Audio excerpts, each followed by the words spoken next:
বাংলাদেশ দলের ফিউচার নিয়ে আলোচনা করছি। বিপিএল চলছে, স্ট্রাইক ছিল, সেই স্ট্রাইক বন্ধ হয়েছে, বাট এই মুহূর্তে সবার আলোচনার কেন্দ্রবিন্দুতে নেক্সট ডে স্যাটারডে, শনিবার রোববার আইসিসি বন্ধ থাকে, আমরা সবাই জানি। এই আলোচনাটা বুলবুল ভাই করেছিলেন। দীর্ঘ সময় আইসিসি তে কাজ করা বুলবুল ভাই গত সপ্তাহে সিলেটে এই কথা বলেছিলেন।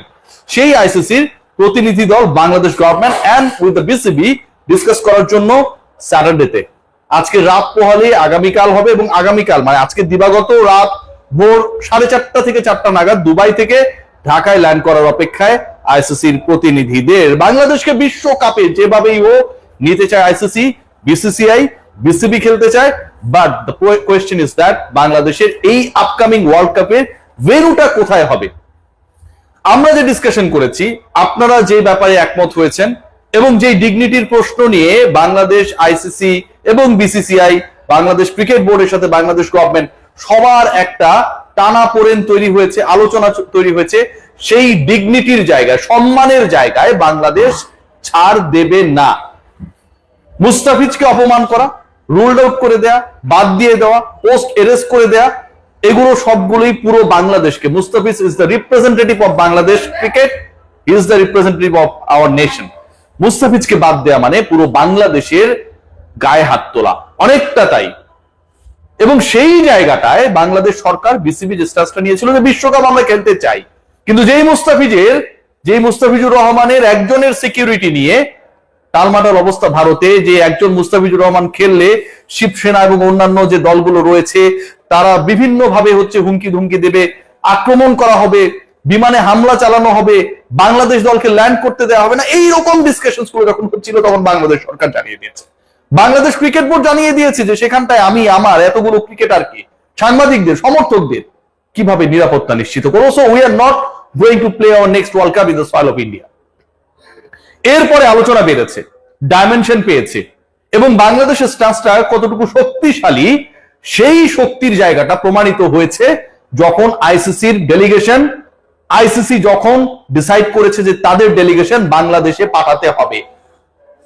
এই ম্যাটার সলভ করার জন্য, বাংলাদেশকে বিশ্বকাপে এনশিওর করার জন্য, বাংলাদেশের পার্টিসিপেশন নিশ্চিত করার জন্য বাংলাদেশে তাদের প্রতিনিধি পাঠাতে হবে। এবং head of security and head of integrity, এই যে দুটো গুরুত্বপূর্ণ ডিপার্টমেন্ট রয়েছে আপনারা সবাই জানেন আইসিসিতে, সেই দুই ডিপার্টমেন্টের প্রধানরা বাংলাদেশের ল্যান্ডিং এর অপেক্ষা। এবং তারপর আগামীকালই দুটো মিটিং রয়েছে, কি বিষয়ে আলোচনা হবে, কাদের সাথে মিটিং হবে, সেই আলোচনাটা খুব বেশি গুরুত্বপূর্ণ। প্রথমত আগামীকাল সকাল 11টার পরে প্রথম মিটিংটা হওয়ার কথা আমি যতটুকু জানতে পেরেছি, এবং সেই মিটিং এ বাংলাদেশ ক্রিকেট বোর্ডের অবস্থান, বাংলাদেশ ক্রিকেট বোর্ডের প্ল্যান, বাংলাদেশ ক্রিকেট বোর্ডের বিকল্প ভাবনা নিয়ে বাংলাদেশ ক্রিকেট বোর্ডের একটা প্রেজেন্টেশন আইসিসির প্রতিনিধিদের কাছে উপস্থাপন করা হবে, এখন পর্যন্ত অ্যাজ পার আমি যে ইনফরমেশন পেয়েছি।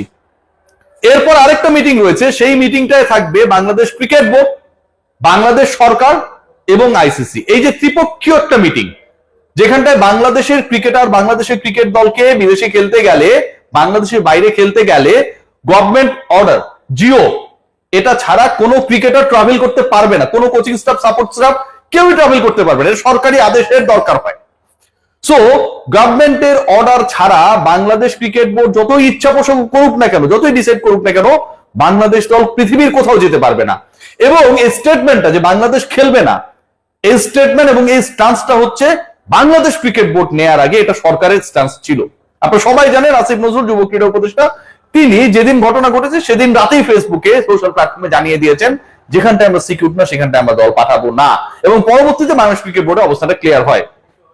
এখন এই সরকারকে নমনীয় করানোর ক্ষেত্রে, কনভিন্স করানোর ক্ষেত্রে সরকার কোন কোন বিকল্প নিয়ে আইসিসির কাছে প্রস্তাবনা তুলে ধরতে চায় সেই ব্যাপারটা জানার জন্য সরকারের সাথেও আইসিসির প্রতিনিধি দল along with the members of the Bangladesh cricket board, high officials যারা রয়েছেন সরকারের সাথেও একটা মিটিং হবে আগামীকাল দুপুরের পরে, যেটা আমি জানতে পেরেছি। পরশুদিন তারা চলে যাবে, এবং সেই মিটিং এ যুব ক্রীড়া উপদেষ্টা আসিফ নজরুল যেন থাকেন সেই ব্যাপারে বাংলাদেশ ক্রিকেট বোর্ডের পক্ষ থেকে আইসিসি বাংলাদেশ ক্রিকেট বোর্ডকে রিকোয়েস্ট করেছে, বাংলাদেশ ক্রিকেট বোর্ডের পক্ষ থেকে সেরকম একটা শিডিউলিং করার পরিকল্পনা রয়েছে, যতটুকু ক্রিকেট বোর্ডের সোর্সেস গুলো আমাদেরকে এনশিওর করেছে।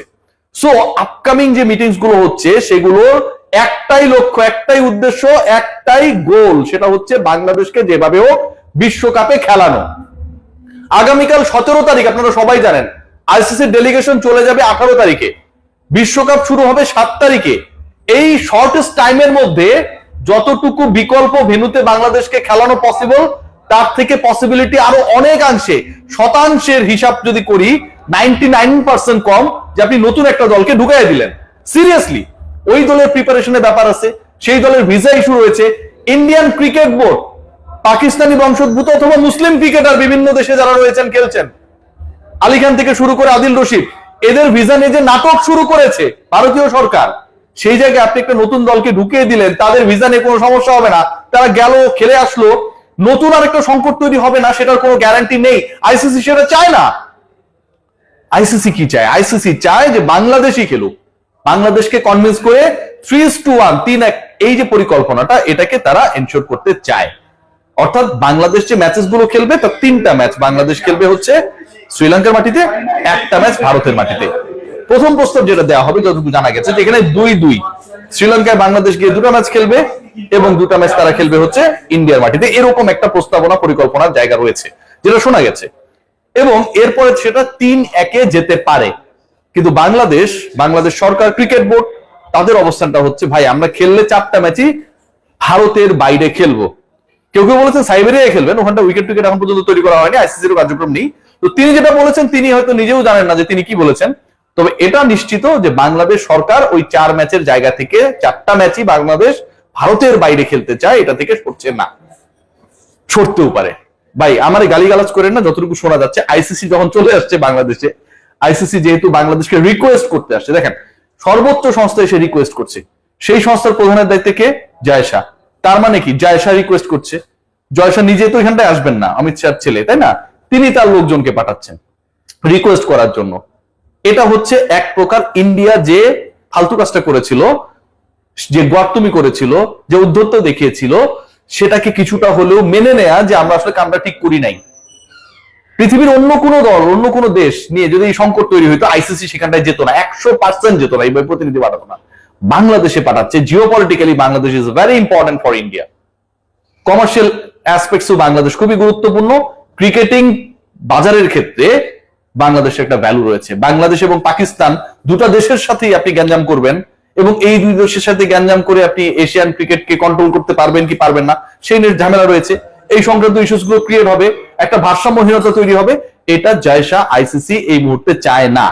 এবং সে কারণেই আলটিমেটলি আইসিসি মানে ভারতীয় প্রতিনিধিরাই বাংলাদেশে আসছে বাংলাদেশকে কনভিন্স করার জন্য, যেন বাংলাদেশকে অংশগ্রহণ করানো যায়। শেষ পর্যন্ত বাংলাদেশ, আমার কাছে যতটুকু মনে হয় যে তারা এসে যখন মাথা নত করলো, অনেকটা কোয়াবের মতো হওয়ার চান্স রয়েছে যে ঠিক আছে যা হওয়ার হয়েছে, ওরা উল্টাপাল্টা করছে, আমরা একটু ক্ষমা সুন্দর দৃষ্টিতে দেখলাম, কিন্তু আমরা আমাদের দাবি থেকে সরছি না, আমরা 3টা ম্যাচ খেলবো শ্রীলঙ্কায় গিয়ে, সেটা আইসিসি ওভাবে অ্যাকোমোডেট করবে, যেহেতু তাদেরকেও কিছুটা ছাড় দেওয়ার চেষ্টা বাংলাদেশ হয়তো তখন করবে, যখন যেহেতু তারা রিকোয়েস্ট করতে এসেছে। আর একটা ম্যাচ আমরা খেলবো হচ্ছে ভারতে গিয়ে, এবং সেই ম্যাচটা প্রবাবলি সেই ম্যাচটা হতে পারে বাংলাদেশ ভার্সেস ইংল্যান্ড, যে চান্সেসটা ইজ ভেরি হাই।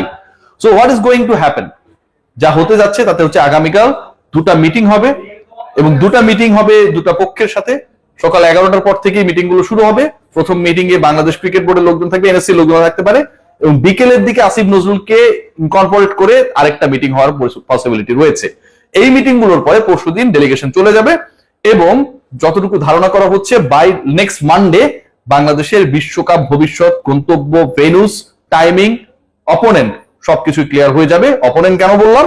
কারণ বাংলাদেশের গ্রুপ চেঞ্জের ওই হিসাবটা যদি শেষ পর্যন্ত হয়, বাংলাদেশ যদি তাদের জায়গা থেকে না সরে, তাহলে কিন্তু বাংলাদেশের 4টা অপোনেন্টই চেঞ্জ হয়ে যেতে পারে। সবাই ভালো থাকবেন, টেক গ্রেট কেয়ার।